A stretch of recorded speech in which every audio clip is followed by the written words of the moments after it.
오늘 말씀을 가지고 우리 같이 한번 이 산지를 내게 주소서 이 말씀을 한번 나눠보기를 원합니다. 주님이 주신 땅으로 한 걸음씩 나아갈 때에, 이 찬양 잘 아시죠? 이거 누가 불렀을까요? 이진호 목사가 불렀습니다. 아마 이 찬양 갈렙 이야기로 다 알고 계실 겁니다. 오늘 말씀 가운데에서 이제 갈렙이 여호수아에게 요청합니다. 여호수아가 땅을 분배해 주고 있었거든요. 자, 모세에 의해서 이스라엘 백성들 250만 명이 애굽에서 나왔습니다. 광야를 40년 거닐었고요. 그리고 40년 광야 생활이 끝나고 나서 이제 지도자가 바뀌죠. 모세의 시종, 모세의 몸종, 누가 지도력을 이어받습니까? 여호수아. 여호수아가 250만 명의 사람들을 이끌고 요단강을 건너서 가나안 땅을 점령해 나갔습니다. 제가 우리 성도님들께 성경 질문 하나 할게요. 퀴즈 하나 내겠습니다. 이스라엘 백성들이 애굽에서 나올 때 어떤 바다 건넜을까요? 역시 서문교회. 여호수아가 가나안 땅 들어가기 위해서 어떤 강 건넜을까요? 역시 서문교회. 그 다음에 조금 어려운 질문 하나 내겠습니다. 홍해를 건널 때 이스라엘 백성들이 모세에게 욕을 했을까요? 안 했을까요? 욕 많이 했죠. 막 대놓고 애굽에 매장지가 없고 한데 우리를 여기까지 이끌고 내와가지고 여기서 죽게 만드냐고 빨리 막 그랬잖아요. 이스라엘 백성들이 얼마나 원망 많이 했습니까? 어디를 건널 때요?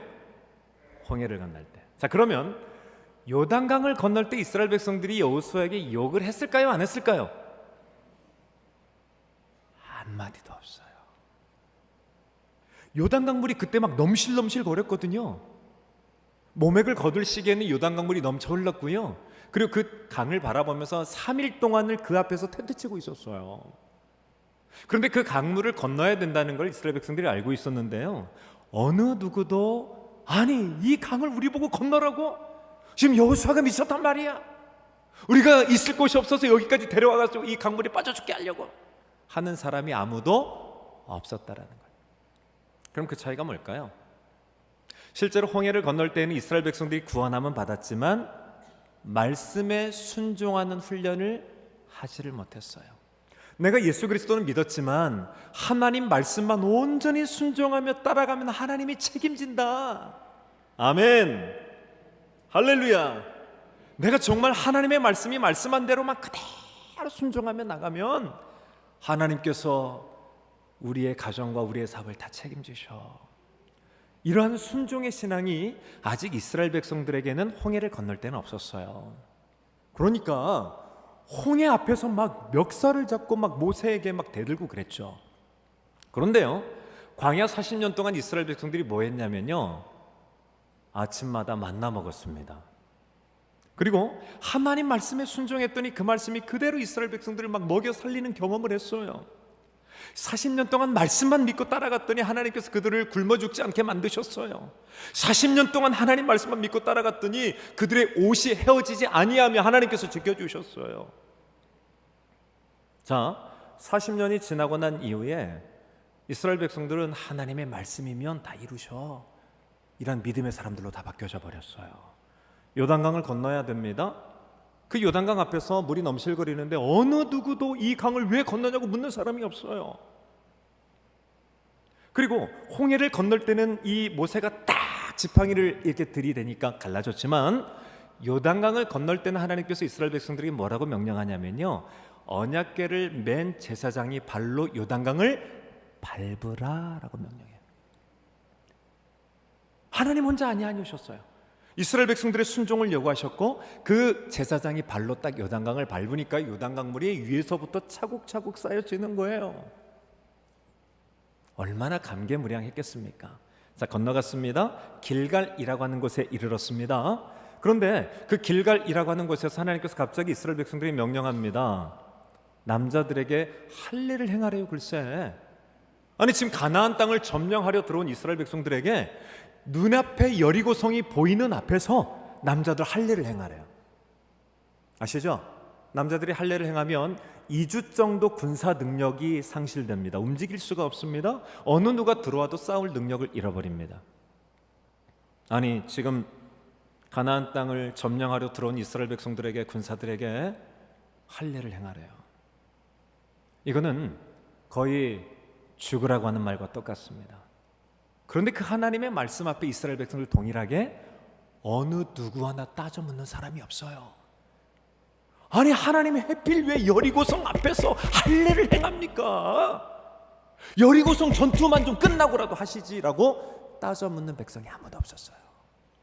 아멘. 전부 다 할례를 행했습니다. 하나님께서 이스라엘 백성들의 순종을 보시고요, 드디어 그들의 수치가 굴러갔다라고 그들을 인정해 주셨어요. 그래서 그곳 이름을 굴러가다 길갈이라고 이름을 지어 주셨어요. 이 굴러가다라고 하는 이 말이 의성어거든요.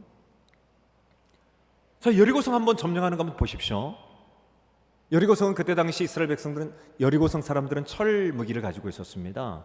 이스라엘 백성들은 부싯돌로 할례를 행했습니다. 그런데 여리고성을 점령하는 방법이 어떤 방법이었죠? 아시죠? 하루에 몇 바퀴 돕니까? 한 바퀴. 며칠 동안? 6일 동안. 7일째 되는 날은 몇 바퀴요? 7바퀴. 그리고 소리를 지르래요. 자, 한 바퀴 돌았습니다. 250만 명이 한 바퀴 도는데 몇 시간 걸릴까요? 반나절 정도 걸립니다. 떼약볕에서 한 바퀴 돌았더니 여리고성에서 갑자기 투투투투 벽돌이 몇 개 떨어졌을까요? 아무 일도 일어나지 않았어요. 아니, 여리고성을 무너뜨리는데 한 바퀴 돌래요. 이해가 되신가요, 지금? 이해가 되신가요? 아니, 예를 들어서 우리 성도님 가운데 사업하시는 분이 계시는데 하나님께서 내 마음 가운데 감동을 주셔요. 야, 너 지금 부도 나기 직전이잖아. 은행 찾아다니면서 이리저리 요청하지 말고 하루에 3번, 하루에 3번 서문교회 본당에 와서 기도만 간절히 해. 아니, 부도 나기 직전인데 하나님 앞에 나와서 기도만 하래요. 이게 무슨 사업을 살리는 방법입니까? 그런데 이스라엘 백성들이요, 아무도 불평하지 않고 한 바퀴를 돌고 2바퀴를 돌고 3바퀴를 돌고 마지막 7바퀴를 돌고 소리치자마자 어떤 일이 벌어졌어요? 그 어마어마한 여리고성이 무너졌어요. 여호수아에 의해서 가나안 땅을 점령해 나가는 방법은 딱 2가지입니다. 하나는 뭐냐면요, 이것이 하나님의 말씀이다. 그러면 모든 이스라엘 백성들이 아무 소리도 내지 않았어요. 어느 누구도 그것에 대해서 토를 달지 않았어요. 어느 누구도 그것에 대해서 내 생각으로 따져 물어서 그것을 왜 여리고성 전에 길갈에 할례를 행하냐고 묻지 않았어요. 그래서 이스라엘 백성들이 가나안 땅에서 승리할 수 있는 그 최고의 방법은 철저하게 말씀에 순종하는 겁니다. 또 하나가 있다면요, 거룩함으로 자기를 지키는 거예요. 이 거룩함과 말씀의 순종만이 여호수아에 의해서 가나안 땅을 점령해 나가는 유일한 방법이었어요. 예수님께서 마태복음 10장에 제자들을 이 땅 가운데 파송합니다. 마태복음 28장은 예수님께서 제자들을 이제 세상 끝까지 지상에 파송하는 장면입니다. 그러나 10장에서는 1차 파송의 장입니다. 그래서 1차 파송의 명령을 하실 때에는 예수님께서 너희는 사마리아 땅 이방인의 고을로도 가지 말고 오직 예루살렘의 잃어버린 양에게로 가라라고 그들의 범위를 한정해 주셨어요. 그런데 이스라엘 백성들 이 예루살렘에게로 예수님의 제자를 파송하실 때 2가지를 말씀하십니다. 내가 너희를 보냄이 누구를 이리 가운데 보낸 것 같다고요?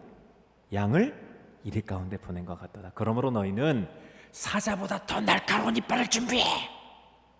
내가 너희를 보내는 것이 양을 이리 가운데 보낸 것 같기 때문에 너희들은 그 이리를 이루기 위해서 이리보다 더 날카로운 발톱을 준비하고 가거라. 그렇게 말씀하셨을까요? 하셨습니까? 안 하셨습니까? 안 하셨어요. 아니, 지금 예수님께서 제자들을 세상에 보내시는데 양을 늑대 틈바구니로 보내는 것과 똑같대요. 그런데 주님께서 이 양 같은 제자들에게 무엇을 준비하라고 하셨냐면 딱 2가지예요. 너희는 뱀처럼 무엇하고요? 순결하고, 뱀처럼 지혜롭고 비둘기처럼 순결하라. 이게 뭐냐면요, 뱀처럼 지혜로우라고 하는 것은 하나님의 말씀으로만 충만해서 그 말씀만 따라가는 것 준비. 내가 비둘기처럼 순결하라고 하는 것은 내 존재를 정말 거룩함으로 유지하는 것. 그러면 세상에서 승리한다는 거예요. 우리 서문교회 사랑하는 성도님들이 이 세상에서 승리하는 방법은 하나님의 말씀에만 순종하고 거룩함으로만 유지하는 방법으로 이 세상을 점령해 나갈 수 있습니다. 아멘. 이게 진짜 능력이 있어요. 엄청난 능력이 있습니다. 제가 뒤편에서 이 능력을 그대로 한번 간증해 보도록 하겠습니다. 어마어마한 능력이 있습니다. 여호수아가 아이성 전투에서 실패하죠. 실패한 이유는 딱 하나였습니다. 여리고성에서 싸워 이겼던 그 전리품들을 가져오면 안 됐죠. 그런데 이스라엘 백성들 안에 누가 신할산 외투 한 벌과 은 2덩이, 금 1덩이 텐트 밑에 숨겨놨죠? 아간이라는 사람이었어요.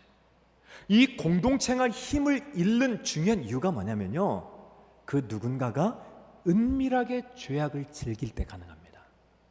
내가 은밀하게 이 누구 몰래 죄를 즐기고 있을 때 그 공동체는 힘을 쓸 수가 없어요. 쓸 수가 없습니다. 여기 앞에 있는 이 목회자도요, 가끔 보다 보면 이 핸드폰에서 이 유혹하는 그런 그 올라와요. 이거 한번 눌러볼까라는 마음이 생길까요? 안 생길까요? 저를 너무 거룩하게 보시는 것 같은데요, 그 마음이 조금 생겨나요. 그럼 그 마음이 저는 조금 생겨나면 누구한테 얼른 이른 줄 아십니까? 아니요, 하나님한테 안 일러요. 제 아내에게 일러요. 여보, 이 핸드폰 보니까 내 마음이 조금 이거 들어가고 싶은데 들어가도 될까요 말까요 물어봅니다. 그럼 제 아내에게 들려오는 그 놀라운 대답, 죽고 싶어요. 죽고 싶어요. 이게 무슨 말이냐면요, 저만 죽는 게 아니라 누가 죽는다고요? 저에게 속해 있는 교회가 죽어요. 저에게 속해 있는 교회가, 저에게 속해 있는 교회가 죽고 가정이 죽게 되어 있습니다. 그래서 내가 이 거룩함과 말씀에 순종하는 것을 잃어버리면요, 내가 살아가는 지경에서 하나님의 위대한 승리는 절대 맛볼 수 없습니다. 절대로 맛볼 수 없습니다. 우리 사랑하는 성도님들은 하나님의 말씀에 생명을 걸고 순종하시고 어떤 유혹에도 거룩함으로 이겨내는 믿음의 승리자들 되시기를 축원합니다. 축원합니다. 아멘입니다. 자, 여호수아가 그렇게 해가지고 가나안 땅의 왕들을 다 점령했습니다. 그래서 오늘 이 14장 직전에 12장에서 무려 31명의 왕을 다 짓밟아요. 몇 명의 왕이라고요? 31명. 가나안 땅의 모든 왕들의 머리를 다 짓밟았습니다. 그리고 나서 13장에 들어가면 이제 여호수아가 이 가나안에 속해 있는 모든 땅들을 12지파에게 다 분배해 줬어요. 아니, 여호수아가 31명의 왕까지 짓밟았다면 거기 살고 있는 조무래기들까지도 다 청소해주고 그냥 들어가 살게 해주면 되지. 왜 왕만 그렇게 짓밟고 나서 그 땅을 점령하여 취하라고 땅을 왜 분배해 줬을까요? 예수님께서 십자가에 달려 죽으셨어요. 창세기 3장 15절에서 여자의 후손이 뱀의 머리를 짓밟을 것이라고 하는 원시 복음의 성취입니다. 예수님이 십자가의 죽음으로 말미암아서 사단의 우두머리는 완전히 짓밟혔어요. 그래서 이 땅에 어둠의 권세 잡은 자들은 전부 다 사단의 조무래기들밖에 없습니다. 그러나 주님께서는 이 땅 가운데 하나님의 나라를 가지고 들어오셨지만 이 하나님의 나라를 세우고 완성해 나가는 역할을 연약하고 힘없는 주님의 제자들에게 맡겨줬어요. 연약하고 힘없는 우리들에게 그 하나님의 나라를 확정해 나가고 완성해 나가는 역할을 우리에게 맡겨주셨다는 겁니다. 제가 질문 한번 드릴게요. 예수님이 능력이 없어서 그 하나님의 나라 완성하는 것을 우리에게 맡겨줬을까요? 그 하나님의 나라를 완성해 나가는 것을 예수님께서 하다 보니까 너무 귀찮아서 그 귀찮은 일들을 이제 우리에게 떠밀어 놓고 그분은 승천하셔서 하늘나라에 가신 걸까요? 아니요, 천만의 말씀. 절대 그렇지 않습니다. 왜 이 역할을 우리에게 맡겨줬을까요? 주님께서 우리를요, 영광스러운 하나님 나라의 종으로 세우고 싶으셔서 그래요. 주님이 맡겨주신 이 목양의 사역요, 하나님의 나라를 확장해 나가는 사역은요, 우리의 존재 자체가 가장 영광스럽게 될 수 있는 최고의 기회를 우리에게 맡겨준 겁니다. 아멘. 여러분, 그래서 마태복음 11장에서는 주님께서 이렇게 이야기합니다. 세례 요한에 관한 평가를 하시면서 천국은 침노를 당하나니 침노하는 자가 천국을 빼앗느니라. 아멘. 이제 천국문이 활짝 열려 있대요. 가만히 앉아서 감 떨어지면 나이가 되게 차는 자긴 천국이 임하지 않는데요. 그 천국을 확장하기 위해서 막 일을 쓰고 기를 쓰면서 덤벼들어서 이 하나님의 나라를 확장하려고 몸부림치는 자에게 그 하나님의 나라를 주겠대요. 여호수아가 왜 12지파에게 그 땅을 분배해주고 취하라고 점령하라고 명령하셨을까요? 이스라엘 백성들을 존귀하게 세우려는 하나님의 계획입니다. 가만히 앉아있다 오지 말라는 거예요. 주님께서 우리를 천국 들어가는 게 목적이라면 예수님 믿자마자 곧바로 천국으로 데려가 버려야 됩니다. 이 땅 가운데 남겨두셨어요. 왜요? 우리를 존귀하게 살게 하려고, 존귀하게 살게 하려고, 영광스러운 존재로 빚으셔서 하나님 보좌 우편으로 데려가시려고. 여러분, 그래서 우리를 통해서 하나님의 나라를 확장하고 세우는 이 일은 너무나도 존귀한 일이에요. 에베소서 1장에 들어가면 바울 사도가 에베소 교회를 위해서 간절히 기도합니다. 그 기도의 내용이 대략 세 가지입니다. 첫 번째는 너희 마음 눈을 밝히셔서 제발 하나님이 어떤 분이신지 제발 깨닫기를 원한다. 두 번째 기도 제목, 하나님께서 너희를 부르신 소망이 있는데 그 소망이 무엇인지 제발 깨달아 살아가는 성도가 되고, 그 성도에게 주시는 하나님의 기업의 영광의 풍성함이 어떠한지 제발 알아라. 세 번째, 하나님께서 예수 그리스도를 살려내신 그 놀라운 능력의 역사가 우리 가운데 얼마나 크게 임하고 있는지 그걸 제발 알아라. 이 세 가지 기도를 간절하게 합니다. 그 중에 두 번째 기도 제목을 좀 살펴볼게요. 하나님께서 우리를 예수 그리스도의 피값 주고 우리를 구원하셨어요. 우리를 피값 주고 구원하신 다음에 은혜는 공짜로 주셨지만 우리에게 원하시는 소망과 기대가 있을까요? 없을까요? 있어요. 우리 사랑하는 성도님들이 자녀를 키울 때 기저귀 한 번 갈아줄 때마다 너 10만 원이야, 나중에 너 크고 돈 벌면 갚아야 되라고 조건으로 기저귀 갈아주신 분들 계신가요? 아니죠. 전부 다 은혜로 다 키우셨잖아요. 그러나 그 자녀에 대한 소망은 다 가지고 계셨어요. 그런데 어떤 아이가 철든 아이입니까? 엄마의 소망을 깨달아 알아가는 아이. 엄마가 나를 왜 키우셨는지 그 소망을 알고 있는 아이. 그 아이가 철든 아이잖아요. 어떤 아빠가 있었습니다. 이 아빠가 오랜 끝에 아이를 낳았습니다. 딸이었습니다. 얼마나 기뻤는지 모릅니다. 태어나자마자 너무 좋았는데 알고 보니까 이 아이가 숨을 못 쉬어요. 심장이 막혀 있었어요. 부랴부랴 급하게 수술해서 일단 뚫었습니다. 그런데 자라가면서 이 증상이 호전되지 않았습니다. 결국 급기야 어느 날 아버지가 이 딸아이를 옆에 두고 자기 심장을 이식시켜주고 자기는 죽어버렸어요. 이 딸아이가 초등학교 들어갈 때까지 아버지가 왜 없는지 몰랐습니다. 입학식 날 모든 아빠들이 다 왔는데 자기 아빠만 없었습니다. 엄마에게 물어봅니다. 엄마, 왜 우리 아빠 어디 갔어? 엄마가 그제서야 빛바랜 일기장을 그 딸에게 건네줍니다. 딸아, 아빠가 썼던 일기장에 한번 읽어볼래? 어느 날 몇 월 며칠 사랑은 나의 딸 온유가 태어난. 얼마나 기뻤는지 모른다. 이 아이를 끌어안고 1시간을 눈을 맞추고 입을 맞추며 하나님께 기도하고 영광스럽게 찬송했다. 몇 월 며칠 어느 날 너의 심장이 뛰지 않아서 병원에 갔는데 급하게 뚫었다. 가슴이 너무 아팠다. 계속 일기를 써내려갑니다. 드디어 어느 날 몇 월 며칠 너의 심장이 더 이상 작동하지 않는다는 사실을 알게 되었단다. 사랑하는 딸 온유야, 오늘 드디어 아빠의 심장을 너에게 이식시켜주기로 결정했단다. 다음에 쓰는 일기는 아빠가 너에 대한 소망이란다. 딸 온유야, 엄마를 뜨겁게 사랑하고 네가 하나님의 증인되는 삶을 살렴. 제가 질문하겠습니다. 이 딸아이가 눈물로 그 일기장을 보다가 아빠가 뒤에 유언이라고 남겨두신 그 마지막 일기장은 이 딸에게 잔소리일까요? 자기 삶의 목적이 될까요? 자기 삶의 목적이 되는 거예요. 이건 잔소리가 아니에요. 아빠가 날 위해서 심장을 이식시켜 주셨다는 그 사실을 알고 이 딸아이는 결정합니다. 평생 아버지가 나에게 유언을 남겨두신 것이 내 삶의 목적이 되도록 삶의 목표를 정했어요. 사랑하는 성도님들, 예수 그리스도가 우리를 핏값 주고 구원해 주셨습니다. 하나님께서 우리를 위해서 기대하는 소망이 있습니다.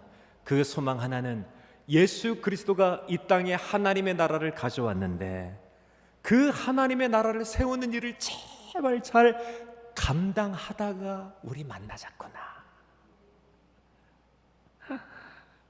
그 하나님의 나라를 잘 세우는 일을 하다가 우리 영광스럽게 천국에서 만나자꾸나.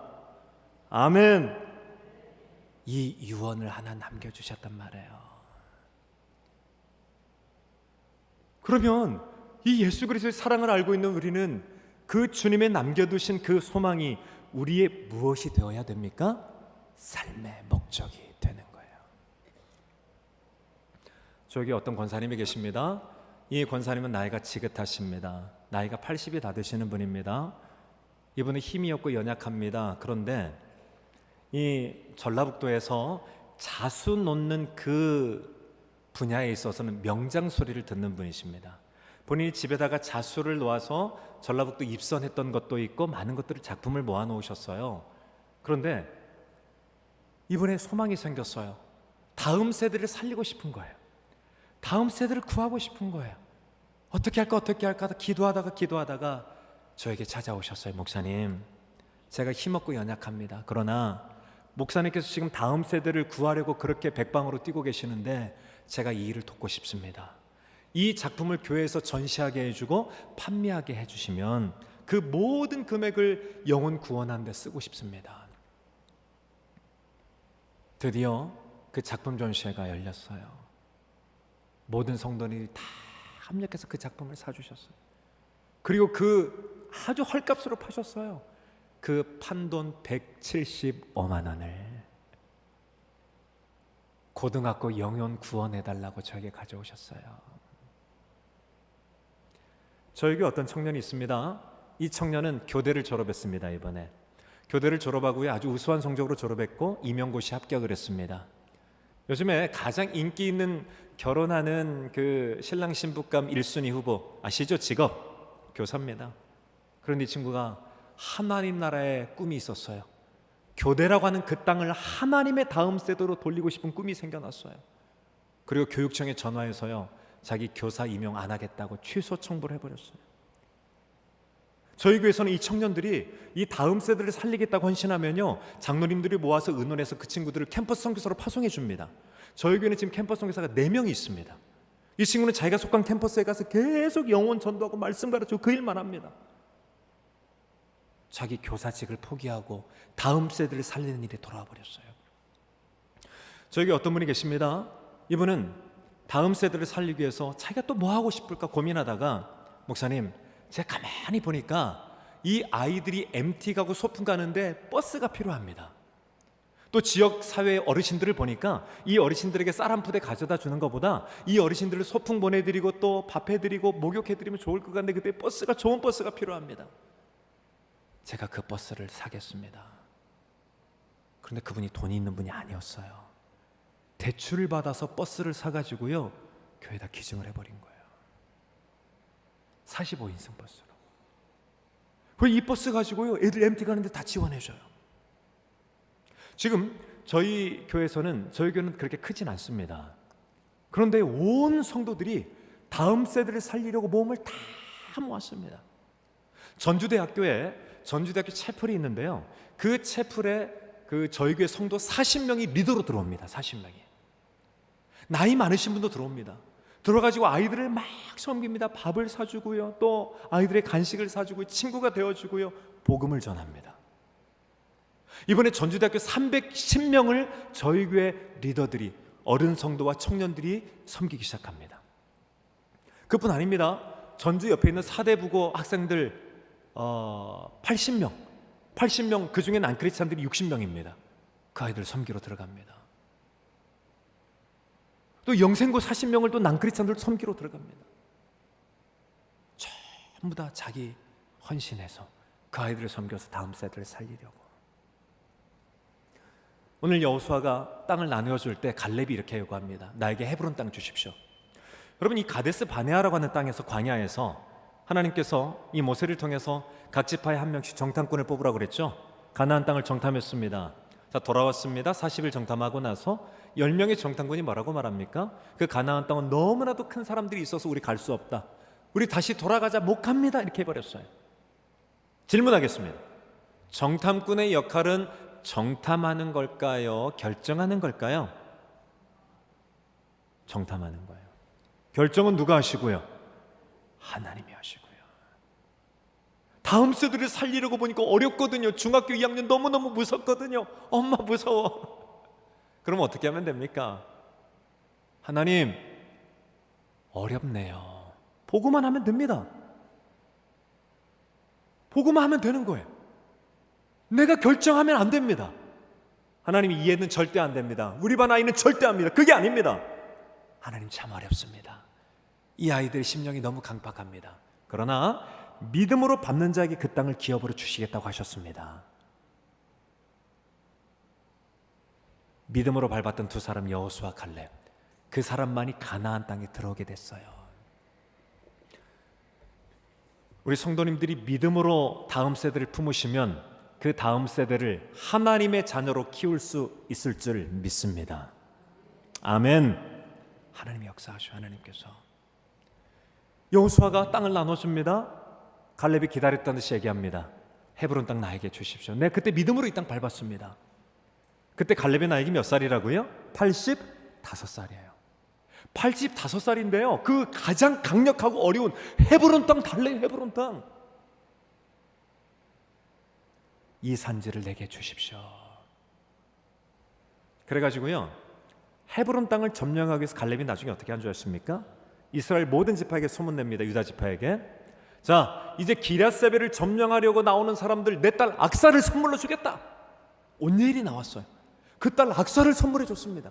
그리고 자기의 보물 1, 2호 윗셈 아랫셈을 다 딸려서 줘버렸어요. 무엇 하기 위해서요?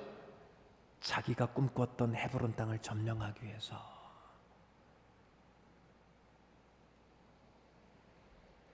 우리의 삶의 목표입니까? 우리 삶의 목표가 뭘까요?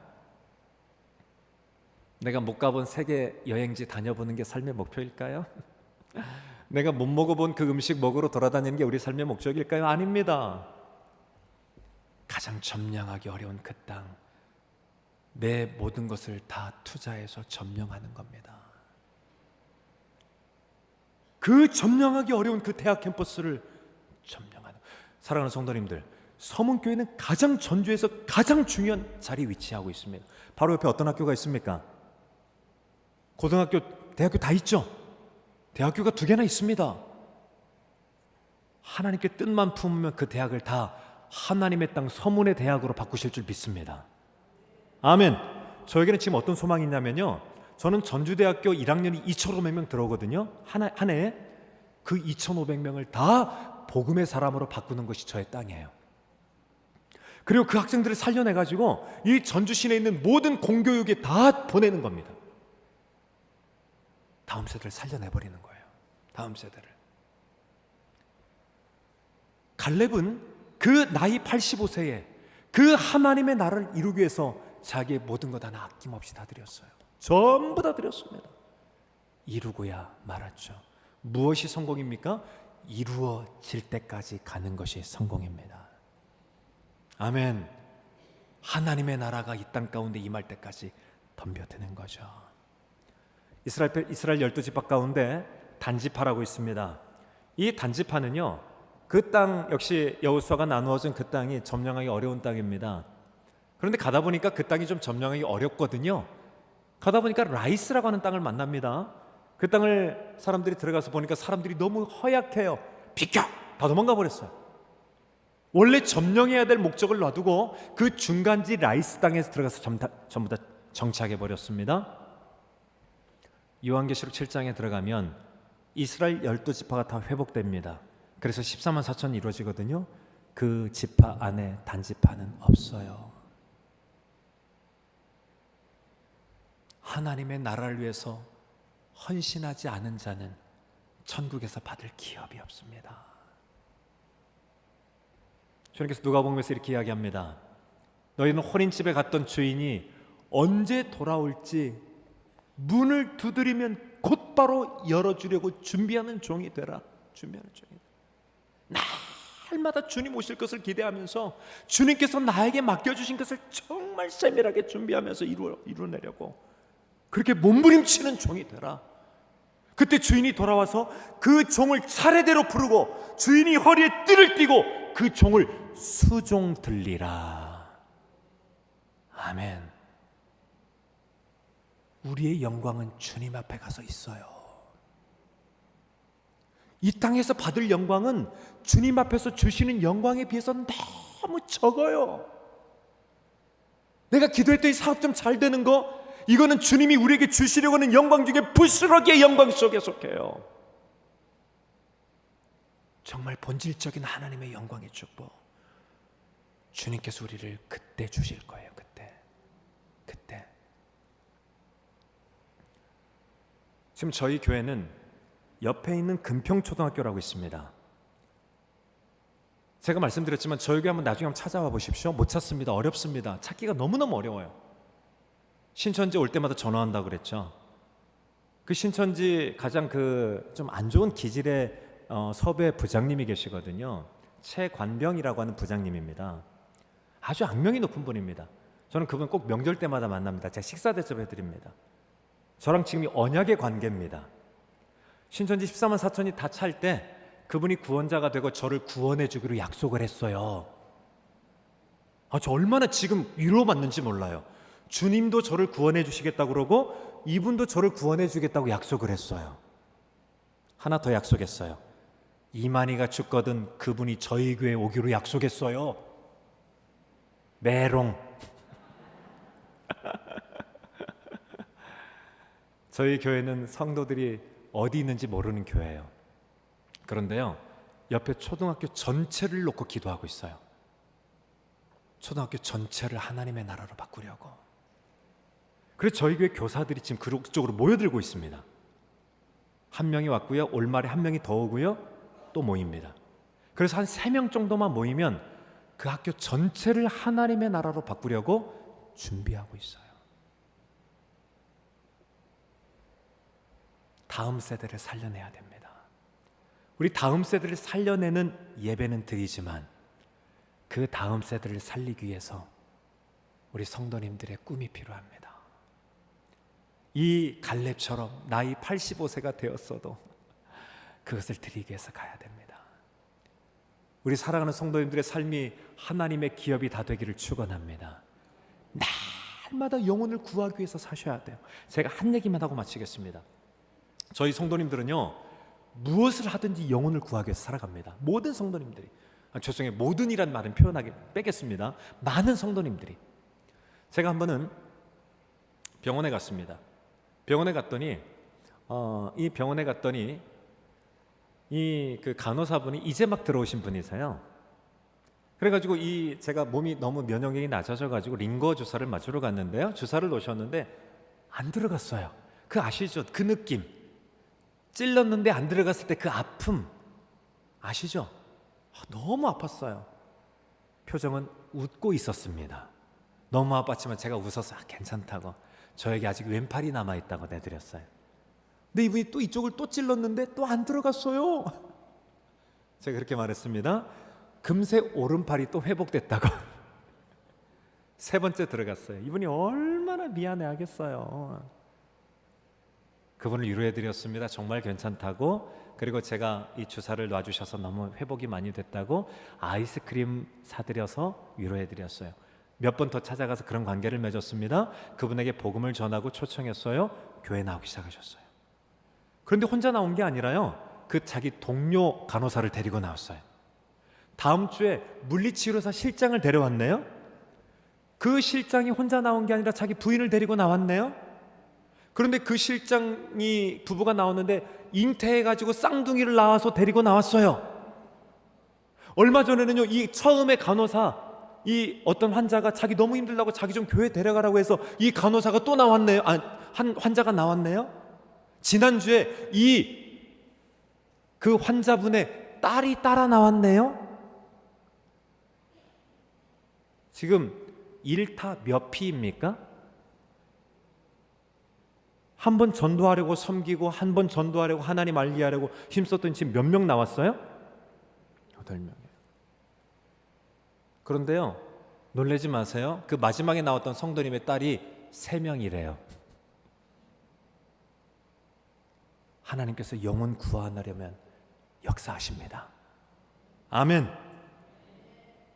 저희 교회는 초등학교 앞에서 가끔 100원의 행복이라고 하는 걸 합니다. 권사님들이 모입니다. 자기 잘하는 떡볶이 해줍니다. 애들에게 100원만 가져오면 떡볶이 컵에다 막 싸줍니다. 애들이 공짜로 준다면 미안해서 안 먹어요. 100원 내고 먹으라면 너무 기쁘게 옵니다. 다 잡는 거죠. 막 다 잡는 거죠. 사랑하는 서문교회 성도님들, 우리 주님 앞에 영광스럽게 가십시다. 아멘. 이 땅에서 우리 즐길 거 별로 없습니다. 우리 샴페인은 주님 앞에서 터뜨리는 겁니다. 아멘. 주님 앞에 터뜨리는 거예요. 그래서 이 서문교회가 살아야 전주 시내 모든 교회가 기뻐합니다. 이 서문교회가 다시금 불타올라야 전주 땅의 모든 교회가 눈물이 납니다. 이 갈렙처럼 그렇게 하나님의 땅을 열망하는 우리 사랑하는 성도님들 되시고, 우리 사랑하는 이 교사 선생님들이 영혼을 붓고 눈물을 흘리셔서 부흥케 된 교회 되기를 주의 이름으로 축원합니다.